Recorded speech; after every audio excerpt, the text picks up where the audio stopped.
Assalamualaikum warahmatullahi wabarakatuh.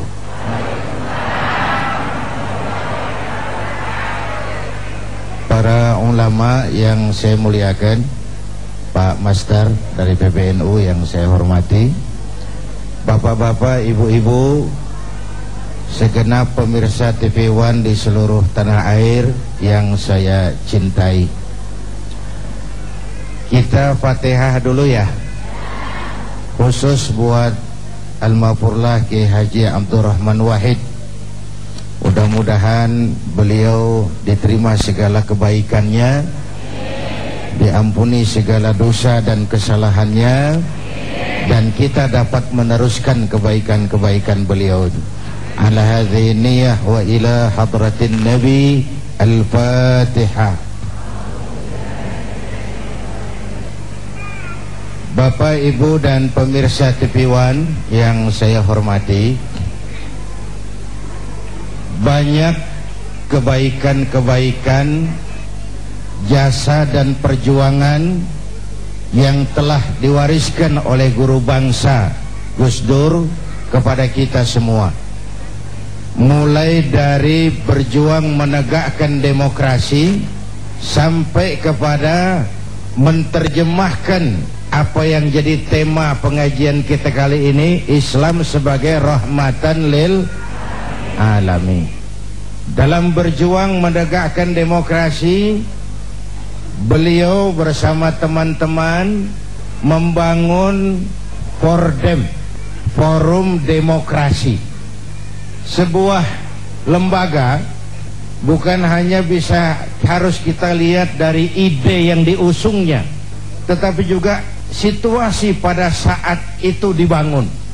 Kalau orang kayak saya teriak-teriak berantas korupsi, ganyang korupsi, itu sih nggak istimewa, karena saya nggak punya kesempatan untuk korupsi.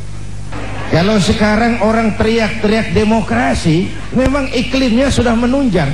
Tapi pada saat beliau Al-Maghfurlah membangun forum demokrasi, suasana sangat otoriter, punya keberanian moral, punya nyali. Konsep saja bagus, kalau nggak punya nyali kan percuma juga. Punya nyali. Ketika beliau jadi presiden, demokrasi terus dikembangkan. Beliaulah yang menghapus dui fungsi TNI. Beliau melakukan desakralisasi terhadap lembaga kepresidenan, bahkan terhadap istana negara. Presiden adalah sosok yang bisa dijangkau oleh rakyat mana saja. Istana negara bisa dimasuki oleh sosok yang mana saja, mulai berjas berdasi sampai sarungan teklekan, dari urusan tetek sampai urusan bengek. Kehebatan istana negara itu bukan karena dipagar tinggi biayanya 20 miliar, bukan, tapi karena dia aspiratif, dia menampung, dia mau menjadi lembaga yang mewakili kepentingan rakyat banyak. Bapak Ibu hadirin yang saya hormati, jasa beliau dalam mengembangkan Islam yang rahmatan lil alamin juga dahsyat. Mari, ini kan menjelang bulan Maulid. Buat kita, idola kita tidak lain baginda Rasul, ya Bu ya? Apa? Baginda Rasul. Kenapa baginda Rasul kok dijadikan model oleh Allah tuh kenapa? Ada dua hal. Pertama, karena beliau manusia seperti kita nih, utuh manusia. Ini menyangkut predisposition. Kalau ayam disuruh nyontoh kucing, yang nyuruh nyontoh nggak punya pikiran, Bang. Predispositionnya nggak sama. Ayam kok suruh nyontoh kucing, ayam ya nyontohnya ayam, manusia nyontohnya manusia. Kalau manusia disuruh nyontoh malaikat, sulit dong. Gimana nyontohnya malaikat? Minum nggak, makan nggak, sama duit nggak open, sama perempuan budak, susah kan nyontohnya. Malaikat itu makhluk yang secara instingtif diciptakan untuk kalau manusia disuruh nyontoh manusia, itu perintah masuk akal. Rasulullah manusia utuh seperti kita. Kalau manusia diminta mencontoh manusia, itu perintah masuk akal. Cuma walaupun manusia, beliau itu basyarun la kal basyari. Manusia memang, tapi nggak seperti manusia pada umumnya. Di situ letak uswahnya. Contoh, kita ini manusia, kita tidur. Rasulullah manusia, beliau juga tidur. Tidurnya Rasul tidur mata doang, hatinya nggak pernah tidur. Nah, itu bedanya. Tidur kita tidur keblek. Kalau sudah tidur total.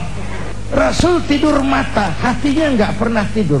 Basyarun la kal basyar. Kita manusia, kita berludah.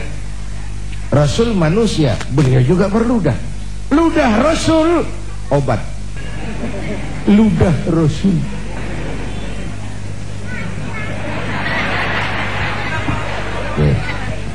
Di Goa Thur, Sayyidina Abu Bakar turun duluan bersihin goa. Sebentar ya Rasul, saya bersihin. Kalau ada binatang berbisa, silakan. Turun Sayyidina Abu Bakar bersihin goa. Betul, tangannya digigit kalajengking, Pak. Sakit, ngebet, bengkak. Kalajengking Arab. Ya memang di Arab kejadian itu. Ya udah dengerin aja, kenapa sih? Ditahan saja oleh beliau. Sudah, ya Rasul silakan turun. Lama-lama di goa kelihatan juga dok, Sayyidina Abu Bakar pucat mukanya. Mabaluka ya Abu Bakar. Abu Bakar, kenapa kamu pucat? Enggak. Berat meninggalkan Mekah? Enggak. Malas hijrah ke Madinah? Enggak ya Rasul. Khawatir dikejar Quraisy? Orang kata enggak. Enggak. Kenapa mukamu pucat? Tangan digigit kalajengking. Kenapa kau ngomong dari tadi? Saya enggak mau nyusahin hati Tuhan ya Rasul, biarlah saya tahu. Kau siniin tanganmu. Diambil sama baginda Rasul. Bismillahirrahmanirrahim. Diludahin, sembuh, ringkas saat itu juga. Ludah Rasul. Coba kita yang ngeludahin, bikin bengkak urusan, bukan bikin sembuh. Ya bacaan sih sama, bobot yang beda itu. Ini kan zaman sekarang kita mau nyari keramat tempelan melulu nih. Bacaan sih sama, bobot yang beda. Kita manusia berkeringat, Rasul manusia, beliau juga berkeringat. Keringatnya baginda Rasul harum wangi bau minyak kasturi. Zaman belum ada parfum. Keringat kita rasain aja masing-masing. Itu sisi pertama kenapa beliau dijadikan model. Ini nanti baru pengantar menuju rahmatan lil alamin. Alasan kedua kenapa beliau jadi contoh, karena beliau sosok yang multidimensi. Sesuatu itu bisa dijadikan contoh kalau dia multi. Saya ini guru Pak, Rasul ngajar Mas. Saya ini jenderal Pak, Rasul mimpin tentara di medan perang. Saya ini pengusaha Pak, Rasul dagang Bung. Saya ini mubalik, Rasul dakwah Mas. Saya ini kepala rumah tangga, Rasul punya anak istri Bung. Dan di dalam keseluruhannya beliau uswatun. Bagaimana membina rumah tangga bahagia menurut contoh Nabi Isa? Tidak ada Mas. Kenapa? Nabi Isa belum sempat kawin. Nabi Isa belum sempat kawin. Ada pengikut Nabi Isa menyangka tidak kawin ajaran Nabi Isa, ikut lagi nggak kawin, mubazir. Loh Pak, saya kalau kiai nggak boleh kawin, saya pilih berhenti jadi kiai Pak. Bapak Ibu hadirin yang saya hormati, dan Imam Busairi malah menggambarkan begini, ka'annahu wa huwa fardun fi jalalatihi fi askarin hina talqahu wa fi hasami. Yang dahsyat, kehebatan Rasulullah itu sepertinya sama di lini manapun beliau, baik di tengah tentara atau waktu sendirian. Begini dah yang gampang nih, pakai bahasa kita nih, bahasa Ciganjur. Bu, orang banyak hebat, tapi yang orang hebat banyak, tapi yang hebat di mana-mana langka Pak. Rasulullah ini lagi duduk hebat, lagi tidur hebat, lagi jalan hebat, di masjid hebat, di medan perang hebat, di depan anak-anak hebat, di mata musuhnya hebat, di depan teman-temannya hebat, di depan istrinya hebat. Udah susah nyari orang begini. Kita hebatnya setempat. Di kantor hebat, sekantor orang diomelin. Di kantor pulang ke rumah dikeplak sama bininya, diam aja, dia nggak ngelawan. Ini di depan istrinya dia nggak hebat. Bapak Ibu hadirin yang saya hormati, nah beliau ini diutus rahmatan lil alamin, sebagai rahmah bagi semesta alam. Ini kan akhlak itu kan ada 3 bagian. Akhlak kepada Allah, akhlak kepada sesama, akhlak kepada makhluk Allah di luar manusia, alam semesta. Ini untuk lebih memberikan gambaran tentang rahmatan lil alamin. Akhlak kepada sesama, akhlak manusia kepada Allah. Ini yang pertama, tugas Nabi. Bu, memperbaiki akhlak kepada Allah. Sebelum beliau datang, manusia nggak punya akhlak kepada Allah. Pohon disembah, gunung disembah, ya Bu ya.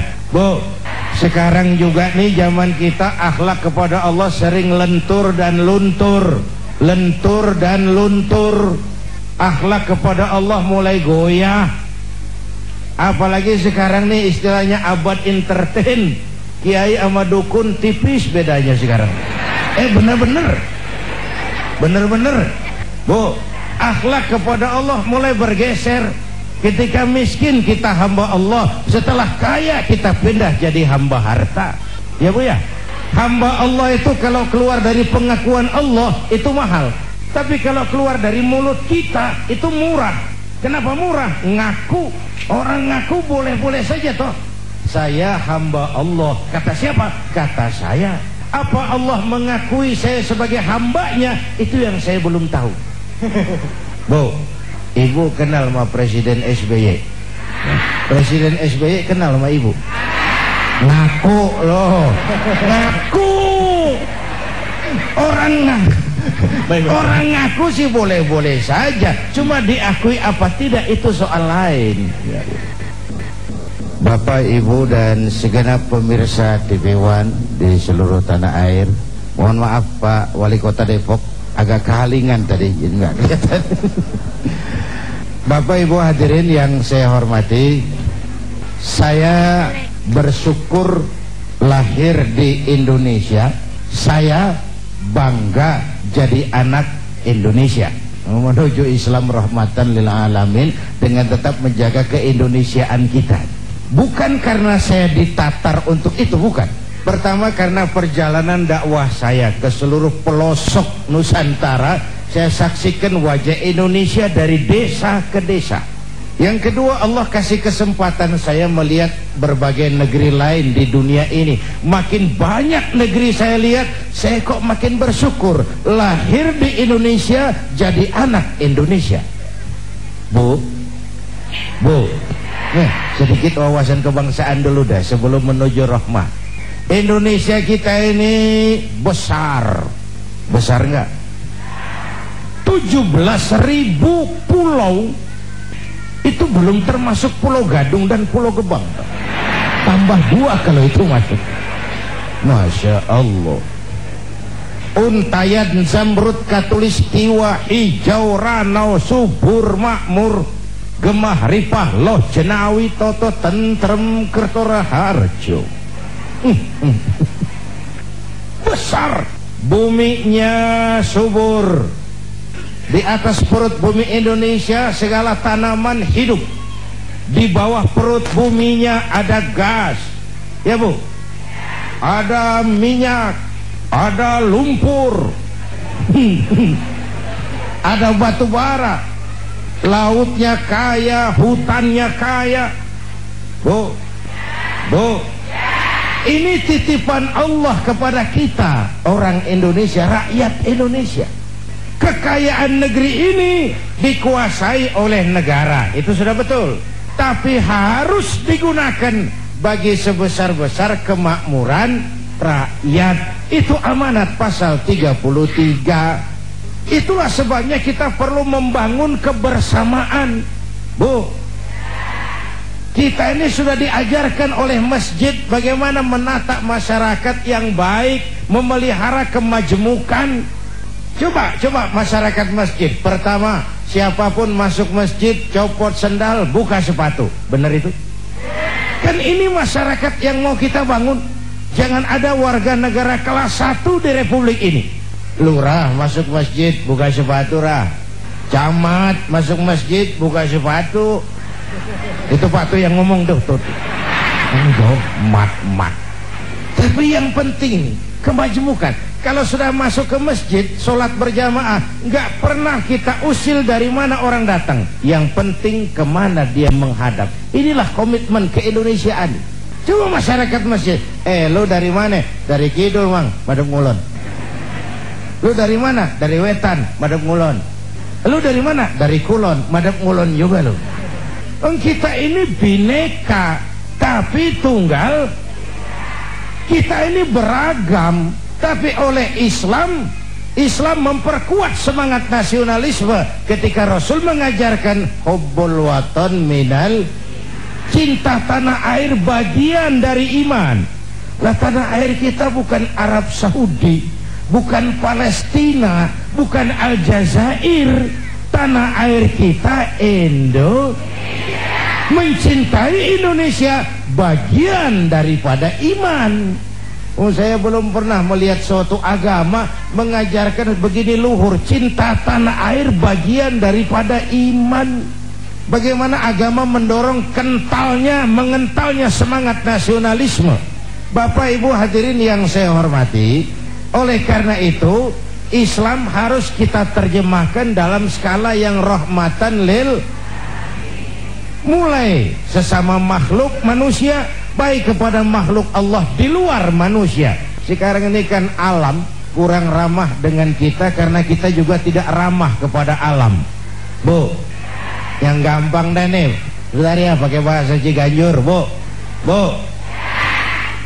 Satu hari kampung saya kebanjiran, air masuk ke rumah. Saya ribut, ini masih zaman ada engkong saya. Engkong tahu engkong? Kakek. Saya teriak, "Kong, banjir Kong." Kata engkong saya, "Biarin, bukan salah air. Habis salah lo." Salah kita bagaimana Kong? Lo tempat air lo tempatin. Yang punya datang pan kagak ngerti.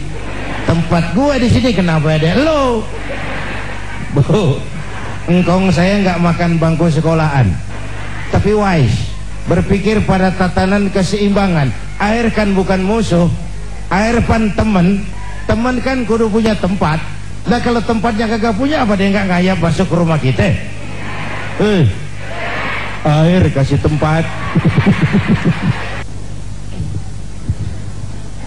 Bapak Ibu dan pemirsa TV One yang saya hormati, watak pokok dari Islam adalah rahmatan lil, rahmat bagi alam semesta jagat raya. Tetapi di dalam menebarkan rahmatan lil alamin, Islam juga punya kaidah-kaidah untuk memelihara, menjaga, mengamankan nilai-nilai yang dimilikinya. Karena itu Al-Quran mengajarkan wa jazaa'u sayyi'atin sayyi'atun misluha faman afa wa aslaha fa ajruhu 'ala Allah. Ini kalau perlu menggunakan kekerasan, kalau perlu. Balasan suatu kejahatan adalah kejahatan yang setimpal, jangan melebihi batas. Tetapi siapa yang memberi maaf dan mencari jalan damai, itu lebih disukai Allah, dan itulah yang akan beroleh pahala. Jadi coba lihat konsep perdamaian dalam Islam. Dipersilahkan manusia jadi manusia, tapi diberi peluang jadi malaikat. Jadi yang luar biasa. Kalau kamu nggak salah ditempeleng, tempeleng lagi dia. Sekeras dia menempeleng kamu, itu manusiawi. Tapi kalau mau jadi malaikat, faman afa wa aslaha, siapa yang memberi maaf dan mencari jalan damai, itu yang terbaik, dan itu yang beroleh pahala. Bu, nggak salah sih orang nempeleng kita, kita tempeleng lagi. Sekeras dia nempeleng kita, itu manusia namanya. Tapi kalau mau jadi malaikat, maafin. Bu, kalau ibu berbuat baik sama orang baik, kan seri aja itu mah. Emang kudunya begitu. Emang kudunya begitu. Nah, Bapak Ibu hadirin yang saya hormati, sebagai muslim kita punya keyakinan Islam adalah agama yang benar. Tapi keyakinan itu bukan SIM bagi kita untuk menghina orang lain agama. Itu bukan peluang bagi kita melecehkan orang lain. Ketegasan di sini, ketegasan kita berkeyakinan Islam agama yang benar.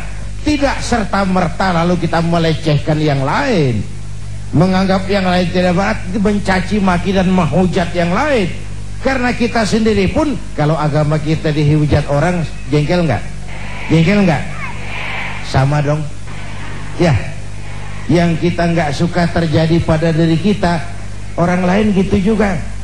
Makanya jangan merasa pinter, tapi harus pinter merasa. Jangan merasa pinter, tapi harus pinter merasa. Kalau merasa pinter jadi sombong, tapi kalau pinter merasa jadi bijak. Nek saya digituin orang enak nggak? Nggak enak. Orang lain kan gitu juga, Bu.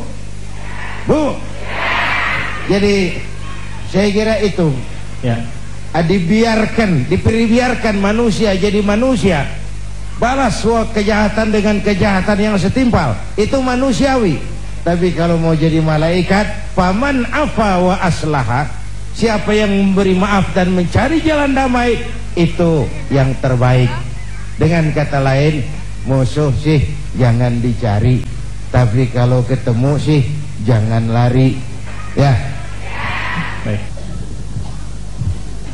Bapak Ibu pemirsa TV One, menarik sekali. Yang pertama, jujurlah. Jujurlah tuh kalau bahasa seniman, jangan ada dusta di antara kita. Selama ini urusan jadi bebelit ini karena kita pandai bermain minyak di atas air, menggunting dalam lipatan, manis kalau berhadapan, balik belakang lain bicara. Mulutnya cerita tentang jihad terhadap korupsi, tapi di belakang melindungi koruptor. Itu kan ada dusta di antara kita.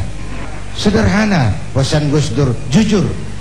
Dan kejujuran itu dimulai dari diri sendiri. Rasul mengajarkan, ana awwal wajibin ala ma amartukum bih. Apapun yang aku perintahkan kepadamu, aku pelaksana pertamanya. Maka perintahnya berwibawa, ajarannya diikuti orang karena beliau menggunakan prinsip ini. Lidahnya adalah hatinya, ucapannya adalah perbuatannya. Orang ikut tidak ragu-ragu. Tidak ada yang disembunyikan oleh baginda Rasul. Beliau bukan tokoh yang piawai membangun pencitraan, tidak. Beliau tokoh yang jujurlah apa adanya. Itu yang saya katakan tadi, desakralisasi lembaga kepresidenan. Presiden bisa dijangkau siapa saja. Desakralisasi istana negara, istana bisa dimasuki oleh rakyat yang bagaimanapun saja. Ya Bu? Jujurlah. Satu. Yang kedua, adil, bersikap adil, terutama kepada diri sendiri. Bapak Ibu hadirin yang saya hormati, rakyat merasa selama ini keadilan itu mahal. Bahkan keadilan sering seperti pisau, tajam ke bawah, tumpul ke atas. Asal kita nih yang kecil-kecil salah, hukum cepat benar prosesnya. Begitu yang gede salah, orang pada diem belaga bego. Itu yang bikin kita capek. Yang nyolong semangka, buah randu, apa lagi? Ya lo hitungin aja dah. Itu sebuah potret betapa keadilan itu masih mahal di negeri ini. Bapak Ibu hadirin yang saya hormati, yang ketiga tadi, taat hukum. Jangan menegakkan hukum dengan cara yang melanggar hukum. Jangan menegakkan demokrasi dengan cara-cara yang bertentangan dengan kaedah-kaedah demokrasi. Lil wasail hukmul maqasid. Nggak boleh nyolong sarung walaupun niatnya buat sholat. Apa karena diniatkan buat sholat curi sarung lalu jadi halal? Ya tidak, walaupun sholatnya sah tapi curinya tetap dosa.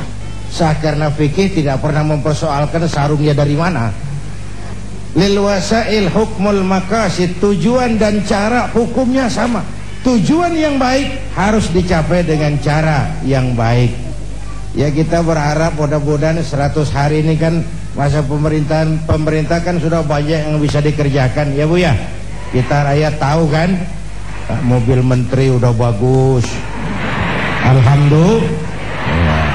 Perumahan DPR renovasi 300 miliar, alhamdulillah. Akan segera dibeli pesawat kepresidenan, persekotnya 200 miliar, alhamdulillah. Itu kan tanda kemakmuran.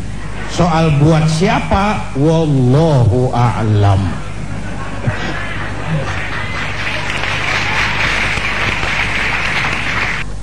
Bapak Ibu hadirin, saya mulai dulu dengan masalah pemimpin.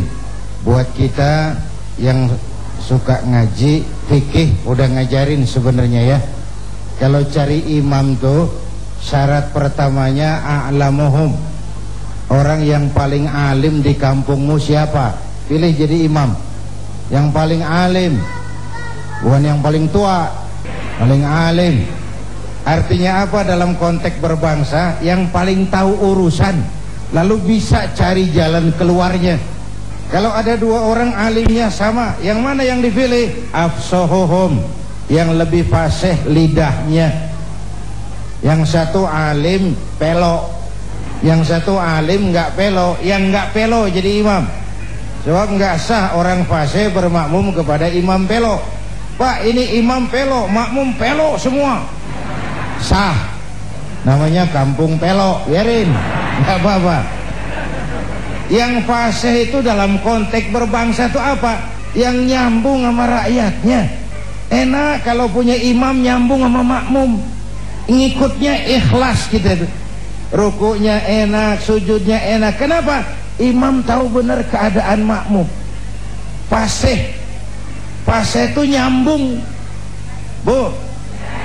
Makanya Rasul ajarkan, idza amma ahadukumun nas falyukhaffif. Kalau kamu jadi imam, ringankan sholatmu, jangan terlalu panjang kalau jadi imam. Kenapa? Makmum nggak sama kekuatannya. Ini makmum nggak sama kekuatannya. Ada makmum yang tua rentak, diri aja udah gemeter. Ada makmum yang punya darah tinggi, kalau sujud kelamaan palanya sakit. Ada makmum yang udah janji habis sholat mau terima duit. Bayangin kalau imam kelamaan. Ini nggak fasih, nggak bisa tahu keadaan makmumnya. Bu,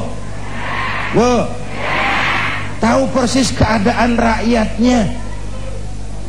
Jangan udah sholat isya berjamaah, rakaat pertama selesai Fatihah, Yasin. Ini imam nggak aspiratif. Makmum ikut sih ikut, tapi ngancem. Paling sekali ini gua sholat di sini, besok nggak bakalan balik lagi. Tuh imam kayak begitu sekali doang dipilih, Bu.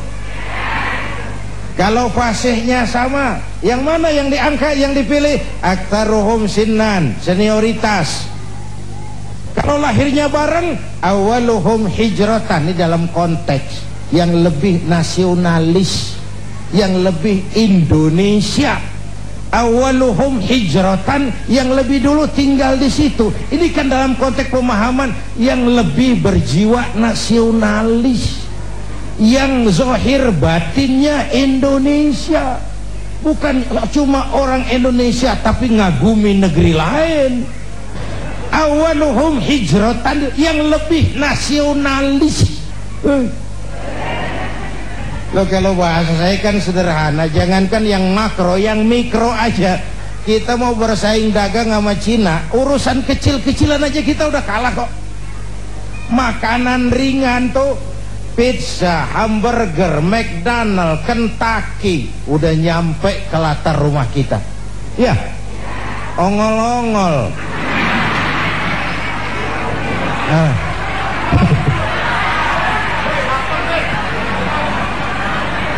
Janganlah bicara nasionalisme yang makro membumbung, yang mikro-mikroan aja kita sendiri sudah lentur dan luntur. Jadi memang konteksnya cari pemimpin itu yang lebih nasionalis, awaluhum hijratan, yang lebih dulu tinggal di situ, dia lebih paham lingkungan.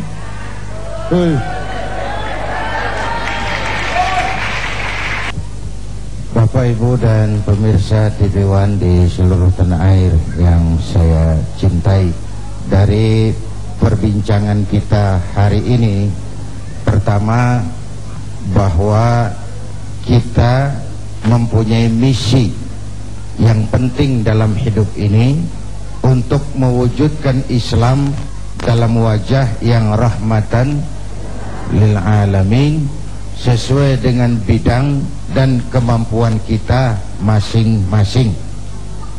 Sesuai dengan bidang dan kemampuan kita masing-masing.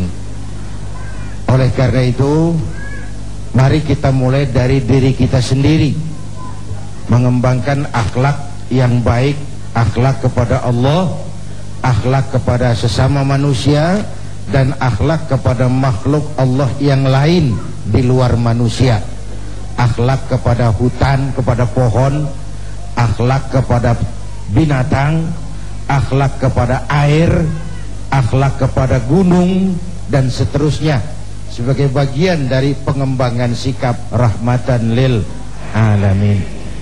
Akhirnya kita mohon pertolongan Allah, mudah-mudahan bangsa ini diberi jalan keluar dari berbagai kesulitan, diberikan pemimpin yang adil, yang taat kepada Allah dan Rasulnya, dan sayang kepada kita semua. Ini jumpa kita hari ini, insya Allah kesempatan yang kita jumpa lagi. Mari sama-sama kita memanjatkan istighfar, karena istighfar pun bagian dari upaya yang Allah janjikan dalam Al-Quran. Wa ma kana Allahu mu'adzibahum wa hum yastaghfirun. Allah tidak akan menurunkan bencana sepanjang di tengah mereka masih banyak orang-orang yang istighfar. Astaghfirullah Rabbal baraya, astaghfirullah minal khataya, astaghfirullah Rabbal